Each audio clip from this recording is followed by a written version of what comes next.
येसाजी कंक एक प्रमुख मराठा सेनापति थे जिन्होंने छत्रपति शिवाजी महाराज के अधीन काम किया था। उनका जन्म 1626 में राजगढ़ किले के पास भुतोंडे गांव में हुआ था। कंक कबीले का एक सदस्य था जो दक्कन में एक प्रमुख सैन्य परिवार था। वह 1640 के दशक की शुरुआत में शिवाजी महाराज की सेना में शामिल हो गए और तेजी से रैंकों के माध्यम से ऊपर उठे। कंक एक कुशल योद्धा और एक शानदार रणनीतिकार थे। उन्होंने शिवाजी महाराज के कई अभियानों में महत्वपूर्ण भूमिका निभाई, जिसमें 1656 में प्रतापगढ़ की लड़ाई भी शामिल है। इस लड़ाई में कंक ने मुगल सेना पर एक आश्चर्यजनक हमले में मराठा सैनिकों की एक टुकड़ी का नेतृत्व किया। हमला सफल रहा और मुगलों की हार हुई। कंक शिवाजी महाराज के प्रति अपनी वफादारी के लिए भी जाने जाते थे।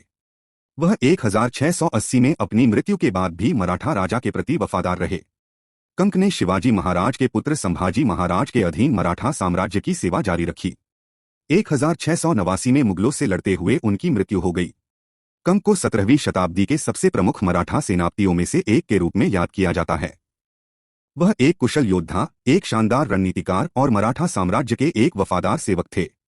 कुतुब शाह की हाथी से लड़ाई के लिए मशहूर थे सरदार येसाजी कंक। एक दिन कुतुब शाह ने शिवाजी से पूछा कि तुम्हारे पास कितने हाथी हैं, और शिवाजी ने कहा कि मेरे सैनिक मेरे हाथी हैं। इसलिए कुतुब शाह के नशे में धुत हाथी और शिवाजी के सैनिक के बीच लड़ाई हुई।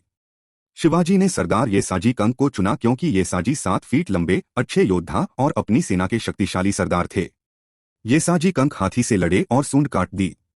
कुतुब शाह का मतवाला हाथी डर के मारे वहां से भाग जाता है। उस समय शिवाजी बड़े गर्व से सीना तान कर खड़े हुए और घोषणा की कि सरदार येसाजी कंक मेरा हाथी है। येसाजी कंक मराठी इतिहास में एक प्रसिद्ध हस्ती हैं। उन्हें 17वीं शताब्दी के सबसे प्रमुख मराठा जनरलों में से एक के रूप में याद किया जाता है। वह एक कुशल योद्धा, एक शानदार रणनीतिकार और मराठा साम्राज्य के एक वफादार सेवक थे।